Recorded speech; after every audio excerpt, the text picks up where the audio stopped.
Go.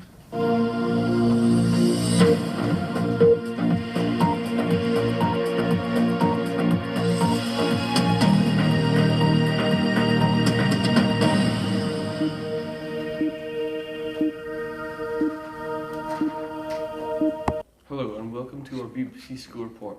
Our headlines today are the success of Grooves, the Stoke problem in Orkney, the Island Games, the abattoir closing, and a day in the life at Kirkland Fire Station. Okay, now over to Callie, who will talk about Grooves.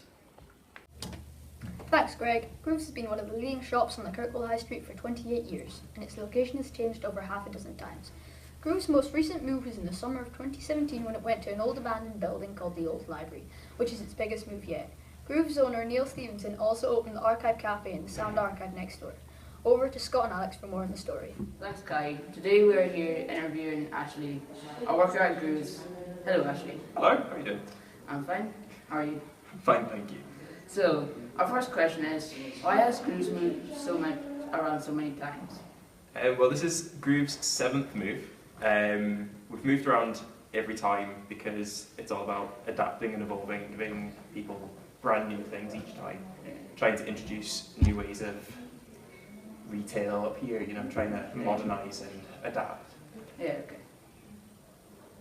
Our next question is, why was the Archive Cafe opened, and why do you think it was good for the business? I think there was a gap in the market for another cafe up here, something a little bit more modern, something with some differences. Obviously we do gigs in evenings. More recently had Scouting for Girls and Newton Faulkner. So these are really big acts. And it's just about trying to, gosh, I'm getting all camera shy. Just trying to give people something a bit different. Good customer service, good coffee, good entertainment, and trying to make people feel like they're maybe going south and actually getting it right here, right now. Yeah. Okay. Would you say moving into the old library is Grooves' biggest move yet? It is, by far. I think Groove started in a tiny, tiny little cupboard of a shop, and now I have to go through numerous doorways just to find what I'm looking for, and sometimes I can't find them because I get lost. So in that sense, it's massive. The renovation work on the old library has been closed for 14 years. So to then reopen the old library and for it to be as great as it is, to look as great as it is, to offer as much as it does, it was a lot of work. I got very fit moving boxes up and down that street. Okay, thanks Ashley. Over to you, Callie. Thanks, Alex. Back to Greg and Ina in the studio. Thank you, Callie. Okay, now over to Jessica, who will talk about our Stoke problem in Orkney. Hello, my name is Jessica Sinclair, and today we're going to be talking about stoats. Today there are stoats all around the Orkney Islands. They were first seen in 2010, and now there is daily sightings. Stoats are a big threat to Orkney's wildlife, like the native Orkney vole, hen harrier, and loads more ground nesting birds. The Scottish Natural Heritage and the Royal Society for the Protection of Birds formed a partnership to submit a bid to the Heritage Lottery Fund to help deliver a stoat removal project. £64,000 has been set to cull Orkney's stoat population, and is set to be over £3 million. Stoats can be found mostly in the wild, but can be almost anywhere a rat is. Stoats mainly eat rabbits, mice, voles, and any small birds, and have been known to eat fish and reptiles. And now we're going to go to our interview with Amy King, who is a part of the Stoat project at the Orkney Native Wildlife Project. Hello, today we're going to be interviewing Amy King about stoats. Okay, so how vicious are stoats? Well, stoats are accomplished predators, so they're capable of killing prey that's much bigger than themselves. If they've got prey that is smaller than themselves, then they'll probably choose that because it's easier, but they can take stuff that's much bigger than them. But in Orkney they're an issue because they particularly like voles and ground nesting birds like waders and hen harriers and that sort of thing. Yeah. Okay, and what should you do if you see a stoat? If you see a stoat, the best thing that you could do in terms of the Orkney Native Wildlife Project is report it to Scottish Natural Heritage, and you can do that via Facebook. We have a Stoats in Orkney Facebook page. Yeah, we saw that. And that allows us to map out all the sightings. So we've got maps for each year. But also you can ring us up as well and just report it that way. And then we can give you advice if you wanted to get involved in the project more. And do you think we can kill all of Orkney's stoat population? Yes, well we wrote a feasibility study for the project, and that assessed how the possibility of eradicating the stoats from Orkney. We got that checked by New Zealand experts that have carried out stoat eradications before, so it was like they were checking our homework. And yeah, they've given us a big tick and said that everything that we have planned to do will be successful, so that we should be able to eradicate them from Orkney. Okay. So how is the project going along? So stoats arrived in Orkney in 2010, and since then we had some basic trapping attempts that weren't as successful as hoped. So since then we carried out this feasibility study with a New Zealand expert that obviously told us that we could eradicate the stoats. So since then SNH and RSPB Scotland have joined together to create the Orkney Native Wildlife Project. And that's a partnership project with funding from Heritage Lottery funding. That's how we're kind of attempting to do this. And so far we're in the development phase, so my role is the development officer for the project. And that is, part of that is kind of talking to everybody around the island about how they want to get involved and how we're actually going to carry out this trapping across the island as well. And it's going really well at the moment. We've had lots of positive feedback from everybody, including people that want to get involved in trapping, but also it's really important that we monitor the wildlife in Orkney before, during and after the eradication.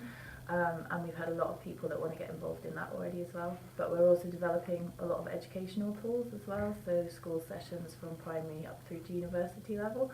And that's going really well as well. So yeah, I'm positive about this project. It's going very well so far. But if anybody else wants to get involved, then you can just contact me or anybody else in the project. Thank you, Jessica. Okay, now over to Erica, who will talk about the Island Games. Hello, this is Erica and Charlotte reporting from Kirkwall Grammar School in Orkney. Today we're going to speak about the NatWest Island Games, a competition set up to bring athletes from smaller islands together. It was started in 1985 and the first Games was held in Isle of Man. Over 700 competitors turned up from 15 islands. And since 1998 they have been sponsored by NatWest. The next Games are due to be held in Gibraltar and will start on the 6th of July 2019. Some sports that it will include are archery, athletics, badminton, gymnastics, swimming, tennis and volleyball. So, what do the athletes think of it? We went and found out. Hello, we are here with Miss Irvin, and she has been to the Island Games before and taken part. When was your first Island Games? My first Island Games was 2005 in Shetland. What was the event or events you were in? I was in the volleyball team, the women's volleyball team, so it was 2005 and 2007 that I was there. Can you tell me, can you remember if you won your game? Well, we were in a sort of a tournament, so we played a number of games, and we won some, we lost some, but we sort of did better than we expected to do, so we were really chuffed about that. Did you enjoy your time there? It was probably up there with some of the best sporting things I've ever done, just purely because you were playing against people from all around the world of a really good standard, and it really tested your abilities. So we really had to train hard and work together as a team. So if anyone was going to be doing that, I would recommend that they do it, because it was an amazing experience and one I would love to do again. Thank you for hearing all our questions. No worries. Not at all. Anytime. Thank you, Erica. Okay, now over to Cadence, who will talk about the abattoir closing. Hello, I'm Cadence. I'm Charlotte. And I'm Rhiannon. And today we're going to be discussing the closing of the Orkney Abattoir. It is closing down because it is taking too much funding and it's continuing to be expensive to keep open. Since 2012, it's taken over £1 million to keep it open. Despite the attempts, they have to give up. The consequence of this is that meat from Orkney will have to be taken to Inverness. Now we have a quick interview with local farmer George Muir. He has won 3 Christmas Carcass Competition awards at the abattoir. How do you think the closing of the abattoir will affect you? Well, the closing of the abattoir in Orkney, I mean, as you can see, most of the farms in Orkney, this will be similar to a lot of them, by a Furakai, and it seems absolutely horrendous that well, this beef production in Orkney, which is one of the most intensive throughout Britain, that we can't even be able to butcher them in the county of Orkney. It really is the liability of stock that get caught. There's no how to do anything with them, and it also means that they're going to have to travel after the season further, and then have to come back here, so it's going to be extra expense and everything. The abattoir in Orkney started here, it must be nearly 40 years ago, and when it did start here, it was a tremendous success. They even had carcass competitions up here, which the butchers came to away doing in the south of England, and they bought the prime stock that were hanging up here in the abattoir and paid fantastic prices for them as well. That was a bonus, and at one time the abattoir did thrive and it made money, but eventually I think it was the cost of shipping waste products. It couldn't be disposed out in the county, and it had to be hidden south, and I think that was what caused some of the major expenses and made the whole thing unviable. But what we really need, I think, is a smaller abattoir suitable for the local trade, so that it doesn't have such massive costs as what the big abattoir that was built for a completely different job. Thank you, George. Now we have a quote given to us by Liam MacArthur, our MSP. The closure of the abattoir has extremely serious implications for the farming in the islands, as well as for the wider food and drink sector. These are absolute linchpins of the Orkney economy. I am particularly concerned at the impact this could have on the protected designation status of Orkney beef and lamb, as well as the consequences for other local livestock producers. Likewise, there are serious questions about how we deal with animal welfare issues going forward. I have therefore hosted discussions involving the Agricultural Minister and his officials, Food Standards Scotland, and local representatives from Orkney Islands Council, Orkney Mar, NFU and the local meat producers. From those meetings we have secured government assistance in putting in technical support that may help enable the abattoir to reopen, at least in the short term. It is also encouraging to now hear that the Council has received expressions of interest in its challenge fund launched at the end of last year, with the aim of helping any potential operator to develop a business plan for a longer-term solution to Orkney's abattoir needs. Nevertheless, any proposals on a longer-term solution will take time to approve and put in place. Ultimately, for an economy and community so dependent on high-quality livestock farming, it is inconceivable to me that Orkney could have be left without a local abattoir. Efforts to identify that solution must be a priority. Thank you. Now we have another quick interview with a local butcher, Ali Flett. How will the closing of the abattoir affect business for you? The closing of the abattoir is an absolute disaster for all the butcher businesses in Orkney. The main reason being that we can't house stock in our freezers here. Obviously the animal welfare problem with stock going away down to Dingwall, and basically not having our own control. Do you think there's a solution? Orkney needs a solution, the butchers need a solution, and at the moment we're working on that solution. There'll be a purpose-built abattoir, hopefully in Orkney, and that's going to do future generations. That's purpose-built for Orkney. This concludes our report. Thank you. And goodbye. Thank you, Cadence. Finally, Now over to Elizabeth, who will talk about a day in the life at Kirkwall Fire Station.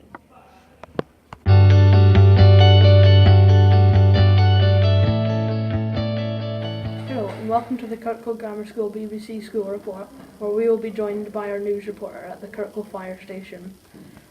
Where we will be joined by Eric and Mick. How are you guys? Grand, yeah. Fine, yes, thanks. Now I have a few questions for both of you, so shall we get started? Yes, we'll go for it. So Mick, how long have you been a firefighter? I've been a firefighter now for just coming up for 20 years. And Eric, how long have you been a firefighter? 28 years. Mick, what was your first fire? Very first fire that I saw flames at was a car fire out in Ham. And Eric, what was your first fire? It was a false alarm at St Ronald's House. Mick, what is it like being a firefighter? Oh, it's great fun, it's enjoyable, you put a lot of teamwork into things. This have its kind of downfalls, but more often than not it's very enjoyable being a firefighter. And Eric, what is it like being a firefighter for you? Yeah, it's good, yeah. I've done it for, as I say, for 28 years and enjoyed every minute of it, so no, it's good fun. Mick, how does it feel being called out to a fire? When you're called to a fire, when your pagers first go off to be alerted to it, it's a wee bit frightening and excitable. Your adrenaline rushes through your body, and then you get to the station, and you're kind of a wee bit worried that it's nobody that you know. And then when you get there and find it's nothing, we don't need to do anything, it's kind of a relief. So it's quite a few different things all rolled into one. Yes, and Eric, how does it feel being called out to a fire for you? Grand, because it means I'm back in a pound. No, I'm about the same as Mick. It's a bit daunting first of all, but no, once you find out what it is, you just cope with it then. And Mick, this question's for you. The fire kit you have now, how is it compared to the old kit? It's changed a little bit. When we first started, we had the fire kit we had was a blue colour. Now it's gold. It's got a wee bit more flame retardancy and a bit more fireproofing, but I think the bigger changes were before I started. And for you, Eric, when was the old fire station built? I'm not sure, to be honest, a long time ago. This one here was built in 1971, so it's long before that. Long before me day. And Mick, what rank are you? I'm a crew manager at Kirkwall. And Eric, what rank are you? The watch manager at the Kirkwall station. Mick, how often do fires happen? Oh, well, we get called out sometimes around about 120 to 140 times per year. So it's just maybe 2 a week, but that's not always fires. That could be false alarms or maybe even a car stuck in a tree somewhere or a car crash or something. But usually about 2 a week. Okay, so Eric, what are the truck call signs? That's a good question, because back in the day when everything was going fine, they were called Charlie 6-1 and Charlie 6-2, but that's all changed now with the new Scottish Fire and Rescue Service. So when we were 2-9, Papa 6 and Victor 2-9, Papa 7. And Mick, what changes has there been since you were in the Highlands and Islands until it changed to the Scottish Fire and Rescue? I think once they started changing to Scottish Fire and Rescue Service, obviously there's going to be big changes. From a station point of view, we've not really witnessed too many big changes. Hopefully we'll all be getting the same kind of training, and what fits one place will fit all places. But there's not, on the ground, we're not seeing many changes. And for you, Eric, what made you want to join the fire service? It was really just started as a part-time job, really, instead of as a part-time job. But it was just to get something back to the community as well. Just quite fancy doing it. And for you, Mick, as well, what made you want to join the fire service? I suppose my father was a fireman here many years ago, and my stepdad was the station manager here, so it kind of, you could say it was in the blood. So Eric, do you ever do training with the other emergency services? Yeah, we do occasionally, mainly possibly with the airport fire service really, just so that we can see their equipment and they can see our stuff, and then so we can all fight in. If there happen to be a plane fire or something like that, we can deal with it together. But occasionally we'll do with ambulance service as well, and the Coast Guard. For you, Mick, what was the old fire alarm like? The old fire alarm. Long before my time in here, there was a klaxon at the top of the tower that when a call came in, it went off, and probably everybody around the town would have heard it, and the firemen would have made their way here. And then they got bells in the house which worked on the telephone, and it was I mind when my father was in the fire service, when the alarm went off in the house, probably everybody in the street came, there was a fire, and maybe in the next street as well because they were that loud. For you, Eric, what does the intel training from when you joined compared to today? Is there any differences?